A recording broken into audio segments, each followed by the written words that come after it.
Hey, you have Patrick Findaro here, co-founder at Visa Franchise. Excited to have on Ashley Arceri, founder of Oculus Group.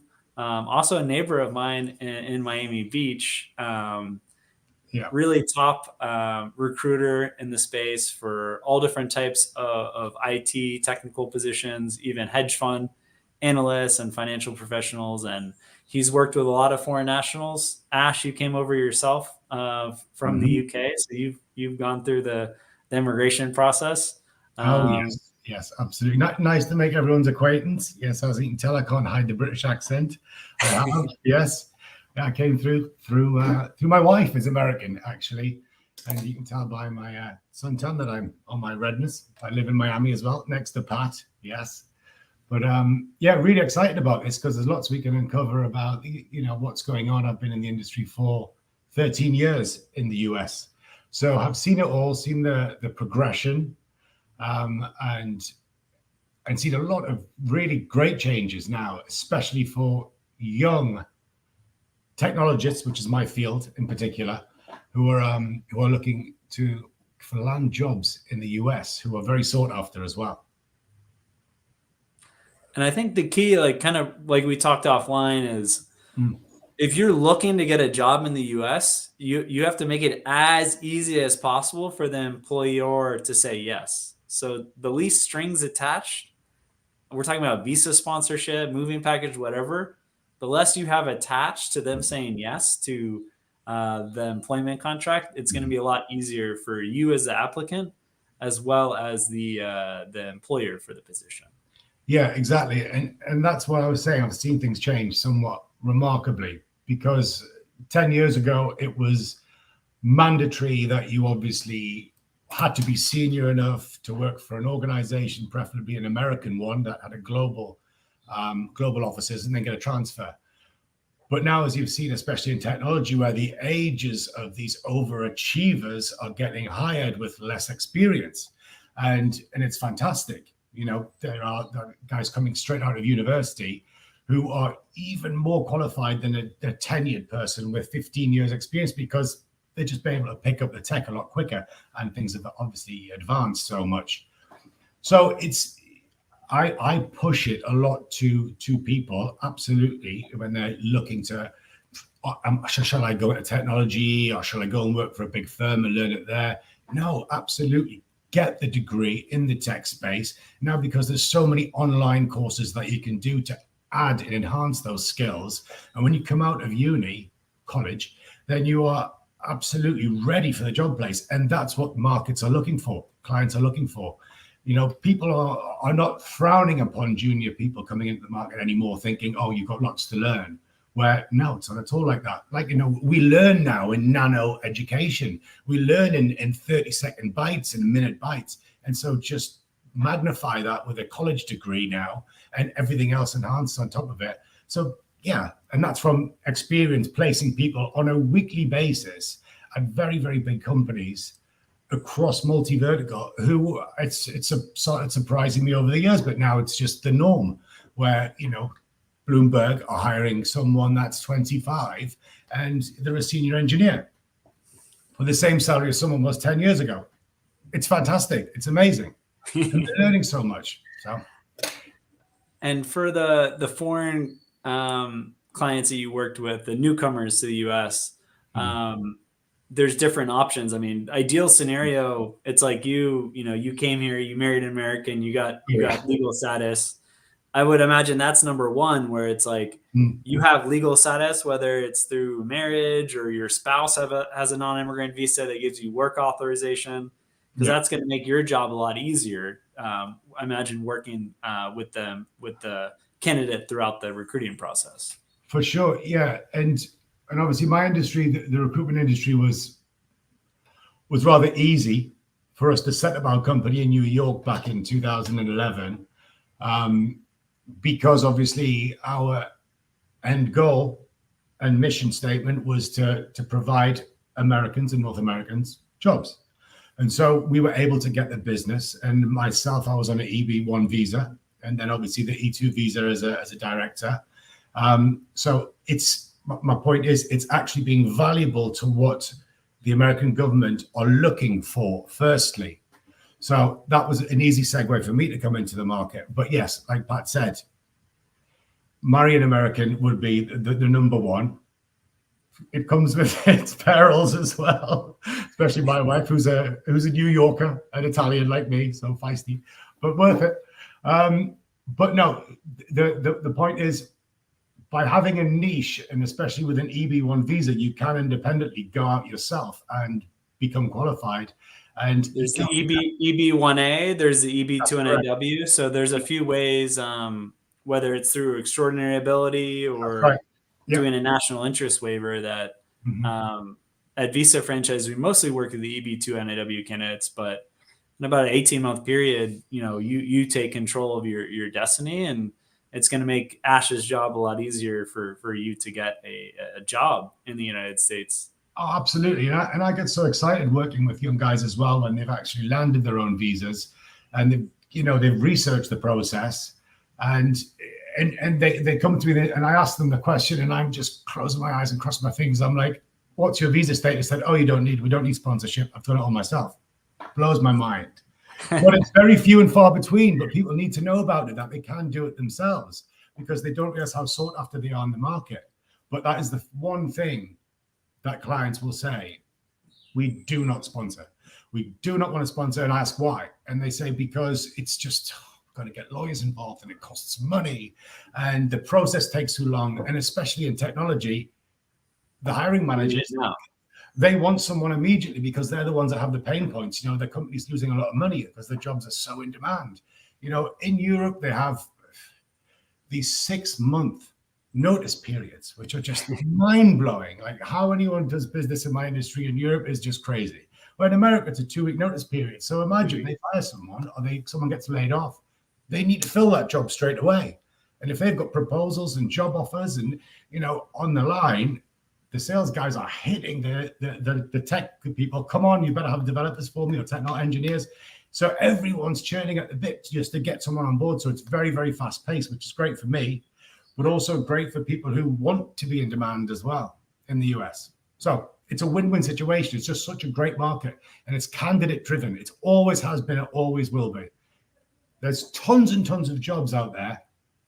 And that's all myself and my colleagues have been doing for years. And that was my job at my old company, was just to find clients. And so now, very good situation. I've got a really good book of business who are just desperately wanting the same standards of people. But the age, like I said before, has just become younger. We don't need someone that's got 15 years, 10 years. Now it's 2 years because they know things have changed somewhat hugely. So it's great. That dynamic has completely evolved. And again, super exciting.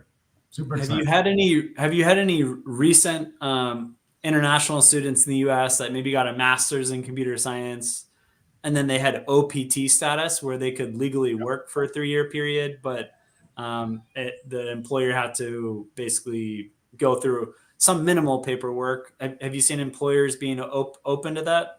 Yeah, absolutely. It's very few and far between, again, because people are just not 100% aware of it, and those candidates, like I said before, are standout candidates because you want to make yourself indispensable to the company regardless. And so if you've got a chance to come and work for an American company on an OPT, they're not going to lose you. They're going to keep you there. You're super, super valuable. And the recommendations, but then, you have the option to venture out whether you want to stay with that company. But if you become indispensable to the market, your word gets in your name, and that's another thing I'll come to a little bit later, is once your name gets, especially in the technology space, it's very small, it's rather incestuous. Everyone can know everyone. So it's super important for you, even on an OPT visa, to brand yourself within the organization, regardless of its size, its status, or whatever. And then, your resume will speak well for itself. And then you call someone like myself, my organization, we can advise you and channel you in the right way. So what advice would you have for that? Let's say that persona, 28-year-old technologist, they're a software developer, or maybe they're more on the data architecture side. They have work authorization, or at least they have OPT status. Where do they start? Yeah, well, very good question. generally what happens is they'll work for the company and they're like, I would love to get out of this company. I would love to move on and see what's out there. And again, usually the case, they do want to leave and they want to know what's out there. But the advice right now would literally be stay with your company because you have to have them sponsor you. But once, say, if I was to be able to educate them on how they can do it themselves, it changes the game completely. Now they can refocus on just being really looking after themselves. And this is what I was getting to earlier. Branding yourself in any industry is super, super important. Doesn't matter what company you work for. The name on the back is just as important as the one on the front, like in sports. It's super important. Yeah. And so you're actually taking everything into your own hands. It's amazing.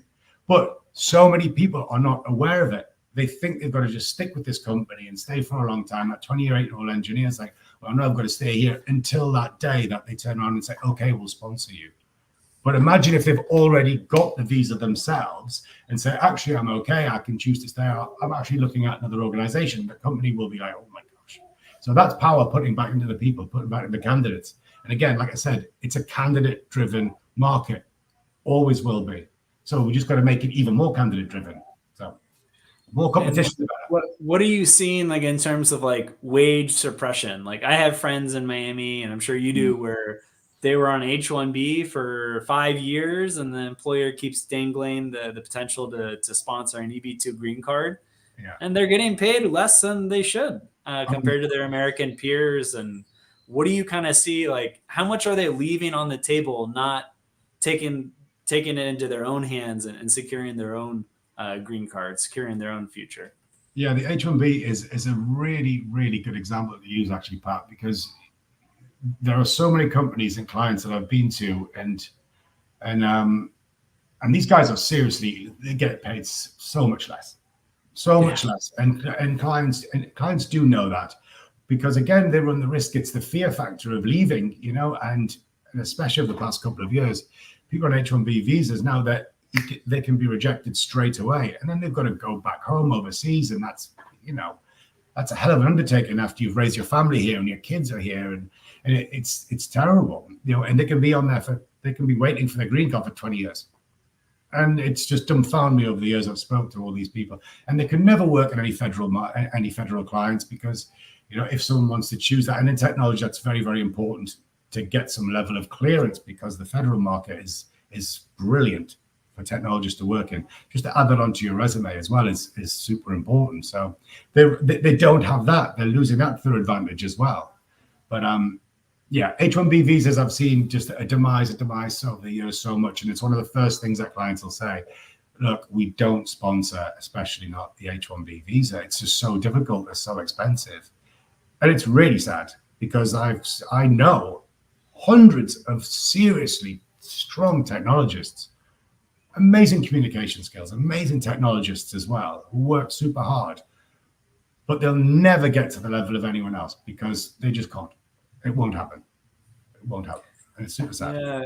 And we were talking a couple of weeks back in Miami Beach, like the power, if you're in a couple where one of them can be on a J1 visa and the spouse gets work authorization, or maybe someone comes to the U.S. on an E2 visa, starts a company, the spouse gets work authorization. So choose your partner wisely, as there's going to be a lot more optionality if one of the spouses is on one of these non-temporary visas, or even a green card, and then the other spouse is able to tag along and be kind of a free agent, where Ash's job is going to be a lot easier in terms of what potential employers he can place you with. Yeah, and honestly, Pat is really opened my eyes to the whole visa world as well. I thought I knew somewhat enough, but I seriously didn't. And that's another problem, because it's so convoluted and they make it look and read so complicated. I think the majority of people just say, oh my God, this is the easiest route, I'll just take this route. And I know for a fact that's the reason why some people are like, oh my God, I just don't know where to start. So, it is super important. It's just not been marketed well enough, how people can actually see the credibility in doing it themselves. Definitely. Like, Pat opened my eyes to that hugely as well, because I was unaware of it after all these years of being in the US. I said, are you kidding me? Are you joking? People can actually go out, do it themselves. They don't need to be Broadway actors or movie stars or singers, or F1 drivers. I was like, what? That's amazing. And even like unfriendly nations to the US, like there were about 900 scientists, technologists from Iran that got the EB2 national interest waiver last year. So it doesn't matter your nationality, they're granting these visas.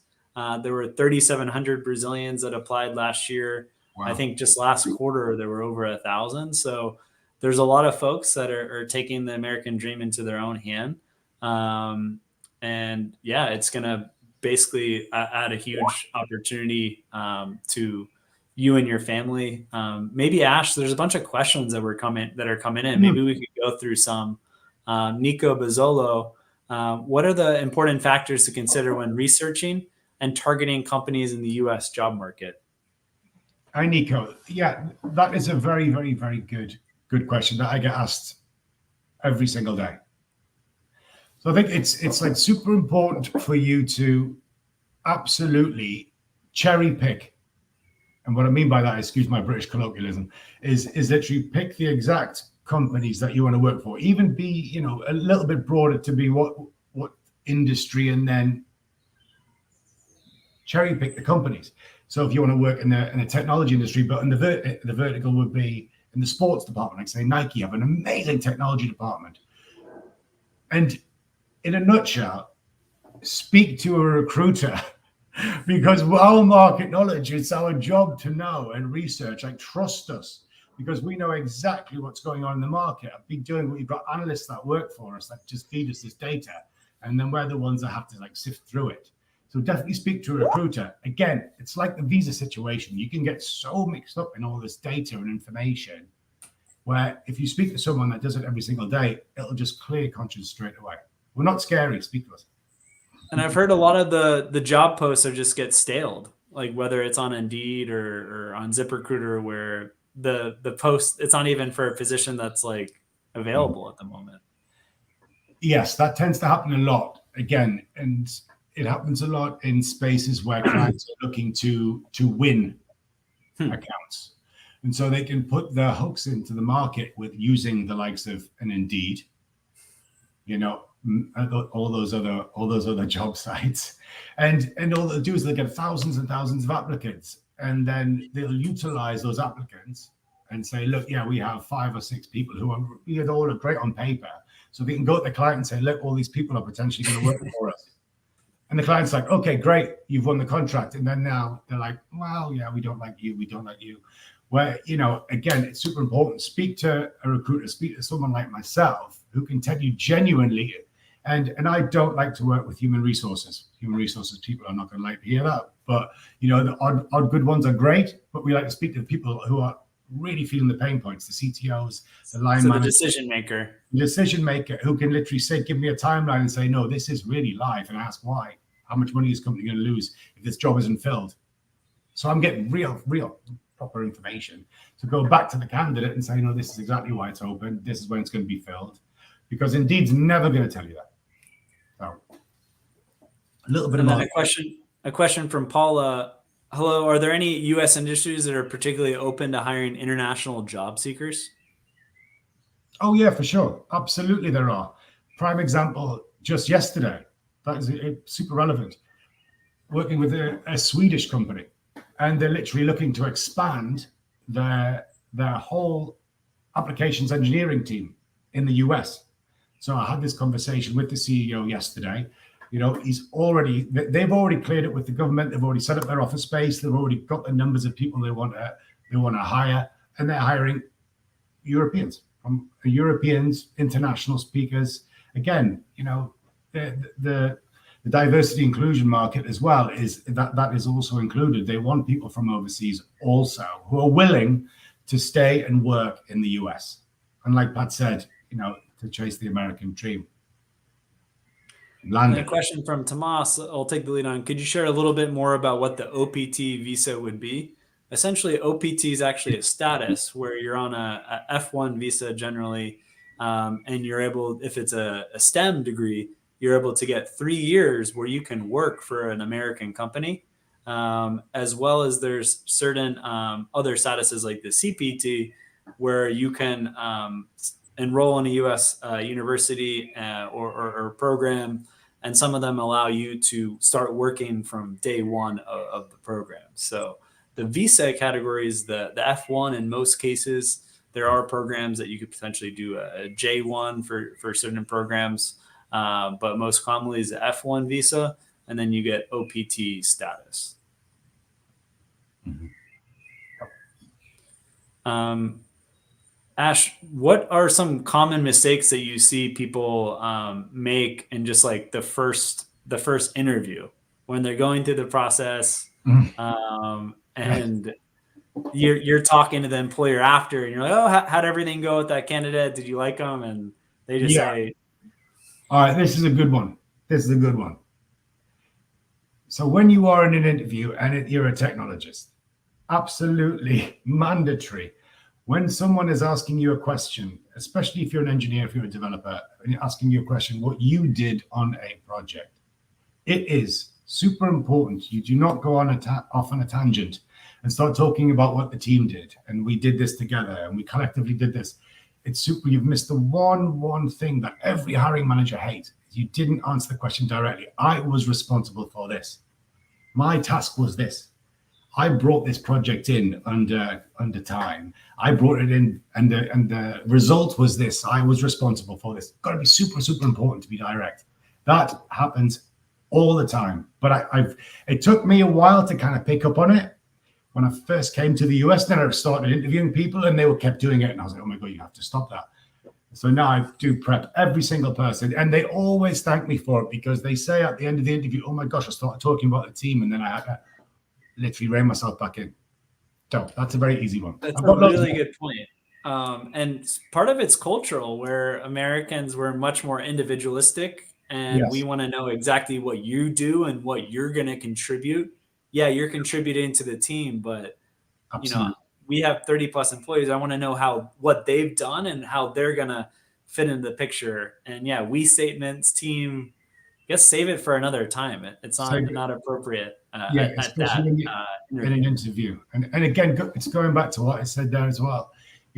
Yes, everyone loves to have a team player, but at the same time, like I said, it's so important, especially when you're starting out in the market looking for a new job, is to really brand yourself. It's so important. And like, if you remember that, the sports analogy, your name on the back is just as important as the name on the front. And it's so important. You can play for Manchester United, but your name is even more important. And once you start with that branding, it's huge. Now, again, because technology, LinkedIn is so important that you brand yourself on LinkedIn really well, and have those punch words, keep it up to date. It's mega important. Your resume these days is not so much important. Clients have told me they asked me, how long do you think I look at a resume for? I was like, what, a minute? They're like, no, 8 seconds. 8 seconds. They look at it for 8 seconds, and it's usually done on their phone. So they look at the summary, the whole bullet points. So your branding's got to be really important. But again, working with someone like myself, I'm not trying to sell my industry at all, but it's super important, because a good recruiter will trust his recruiter. A good client will trust his recruiter, and vice versa, where he can pitch a candidate in there and give them the broad points, but at the same time tell them a bit of their soft skills, and that's what gets a candidate the job. So again, branding yourself, super important coming in the job market. What do you see for those technologists, those developers, like besides LinkedIn? Is GitHub or any other kind of repository of their work helpful? Yeah, absolutely. That's always good to have on hand. But again, it's again, talk from experience, so many people have gone into the job market without talking to someone in my industry, because we can tell you what the client is like in person. You can look at a job on an Indeed, but you have no idea about that person that's going to interview you. You're kind of going in there blindfold. And and especially in the US, they are brutal, and everyone's time is super precious. So they want to have that interaction straight away, where, you know, if you're talking to someone like myself, and I make my absolute be all and end all, my daily mission to find out everything I can about the person I'm working with before I even commit to working with them. Because I want to get on with them. I want to bond with them, you know, so that's kind of, that causes. And for your business, it's not worth it just to have one placement. I imagine you need to have like 10, 20 plus placements for it to be worth your time. And there has to be some longevity.